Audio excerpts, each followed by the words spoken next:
आपके परिवार को आपके प्यार, आपके केयर की ज़रूरत है, लेकिन इसके साथ साथ उन्हें फाइनेंशियल सिक्योरिटी की भी ज़रूरत है, जो आप कुछ हद तक अपने इन्वेस्टमेंट से पूरा करने की कोशिश करते हैं।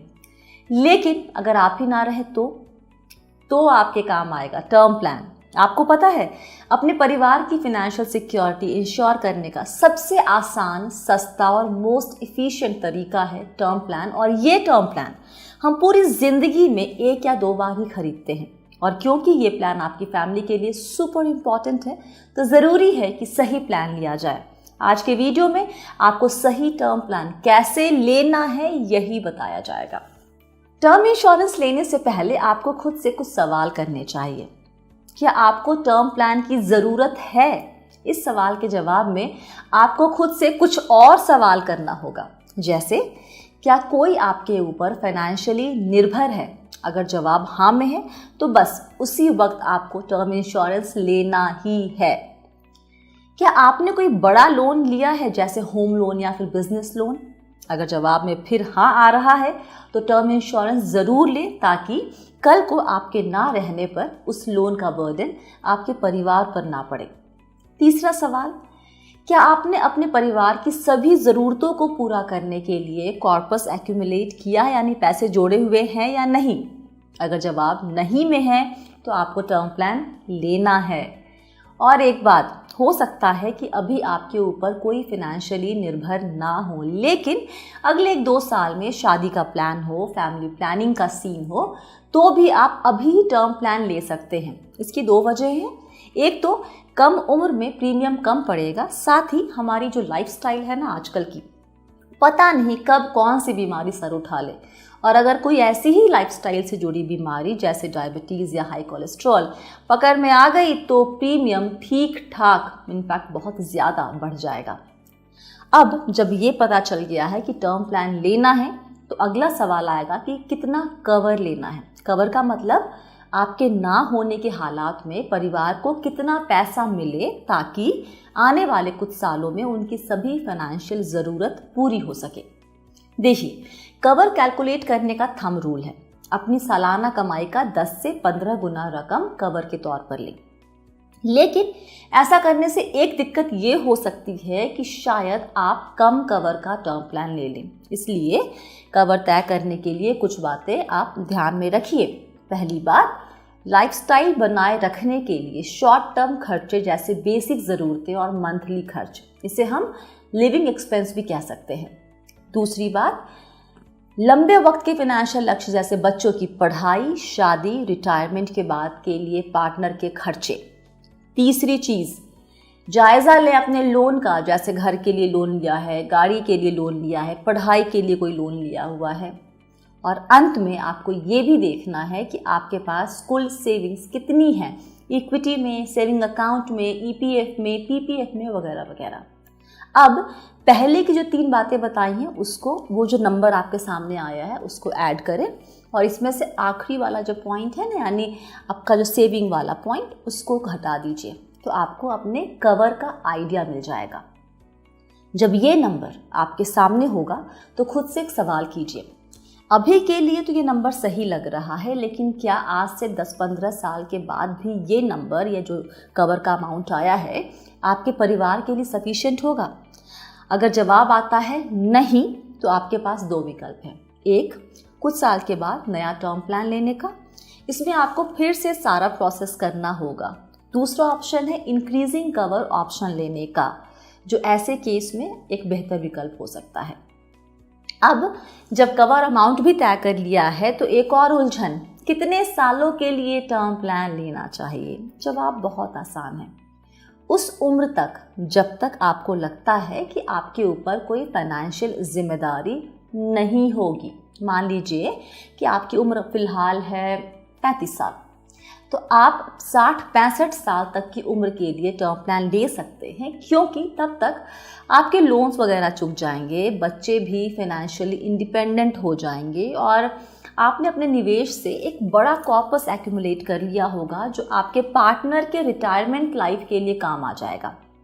लेकिन अगर आपको लगता है कि आप जाते वक्त अपने परिवार के लिए कुछ रकम छोड़ कर जाएं, तो लंबे वक्त के लिए भी टर्म प्लान ले सकते हैं, जैसे 99 की उम्र तक के लिए। चलिए भाई, इस सवाल का जवाब भी मिल गया कि कब तक के लिए टर्म प्लान लेना है। अब आती है राइडर चुनने की बारी। राइडर चुनते वक्त आपको उलझन हो सकती है, इतने सारे हैं, कौन सा लें कौन सा नहीं। तो पहली बात कि आंख बंद करके कोई भी या सभी राइडर ना ले लें। जैसे एक्सीडेंटल डिसेबिलिटी राइडर के बदले सेपरेट एक्सीडेंटल डिसेबिलिटी कवर लेना ज़्यादा बेहतर होगा, जिसमें अधिक बेनिफिट आपको मिल सकता है। इसी तरह से क्रिटिकल इलनेस राइडर के बदले अलग से क्रिटिकल इलनेस पॉलिसी लेना ज़्यादा बेहतर होगा। एक राइडर जिसमें आपको बहुत सोचना नहीं है लेने के पहले, वो है वेवर ऑफ प्रीमियम राइडर। इसे ले लेंगे तो आपके लिए बहुत ही अच्छा होगा। क्यों? मान लीजिए कि आपको कोई क्रिटिकल बीमारी हो गई या फिर कोई डिसेबिलिटी किसी दुर्घटना की वजह से और आपकी कमाई का जरिया ख़त्म हो गया, तो वैसे में आप शायद पॉलिसी की प्रीमियम देने की हालत में ना रहें, और प्रीमियम ना देने पर आपकी पॉलिसी लैप्स हो जाएगी, तो टर्म प्लान लेने का सारा पर्पस पानी में चला जाएगा। ऐसे हालात में वेवर ऑफ प्रीमियम राइडर बहुत काम आता है और इस राइडर को लेना आपके लिए सही होगा। ध्यान दें कि अगर आप क्रिटिकल इलनेस राइडर ले भी रहे हैं तो वो एक्सेलरेटेड कवर ना हो। इसमें होता क्या है कि क्रिटिकल इलनेस डायग्नोज होने पर बेस कवर से ही पैसे निकालकर आपको दे दिए जाते हैं और बेस कवर कम हो जाता है। समझिए इसको। मान लीजिए कि आपने 1 करोड़ का कवर लिया और 25 लाख का critical illness rider. Accelerated cover हुआ तो बीमारी के पता लगने पर आपको 1 करोड़ में से ही 25 लाख रुपए दे दिए जाएंगे और टर्म प्लान का कवर सिर्फ 75 लाख ही बचेगा। तो राइडर लेते वक्त ये इंश्योर करें कि वो सेपरेट कवर हो। आखिर में एक और अहम फैसला आपको करना है। आपको पॉलिसी लेते वक्त सही क्लेम पे आउट ऑप्शन भी चुनना होगा। कल को जब परिवार को क्लेम मिलेगा तो क्या उन्हें एक मुश्त पैसे मिले तो बेहतर होगा, या फिर हर महीने पैसे मिले तो बेहतर होगा, या फिर इन दोनों का मिश्रण। अगर आपके परिवार में लोग सही तरीके से पैसे मैनेज नहीं कर पाने की हालात में हैं तो बेहतर होगा कि आप मंथली पे आउट ऑप्शन लें।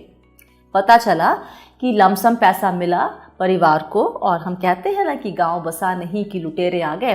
कई रिश्तेदारों की नज़र उस पैसे पर हो सकती है जो आपके मरने के बाद आपके परिवार को मिले।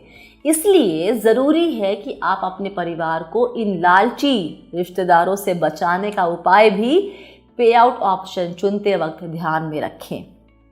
अब सवाल कि कंपनी कैसे चुने। देखिए, आमतौर पर लोग क्लेम सेटलमेंट रेशियो देखने को कहते हैं। The claim settlement ratio basically measures the number of claims an insurance company has paid against the number of claims made by the nominees और बेनिफिशियरीज।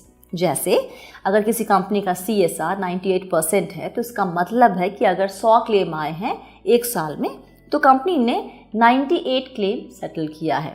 इस लिहाज से देखें तो ये नंबर मायने रखता है। लेकिन अफसोस की बात ये है कि ये क्लियर पिक्चर नहीं देता।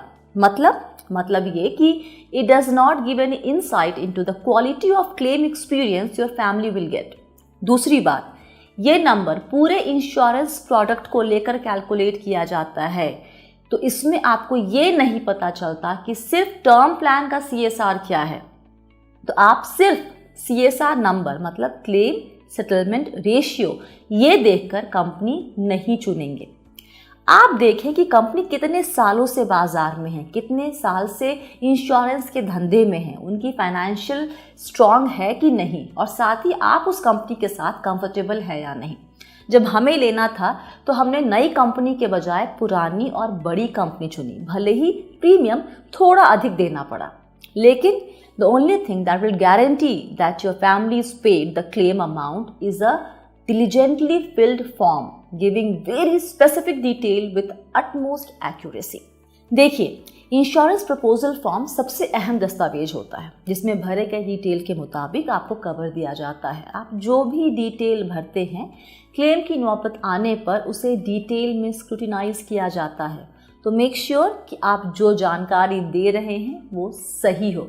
तो बस भाई, अब आपके पास वो सब जानकारी है जिसकी मदद से आप खुद के लिए सही टर्म प्लान चुन सकते हैं। फिलहाल के लिए इतना ही। बहुत जल्दी मिलेंगे नए वीडियो के साथ। नमस्कार।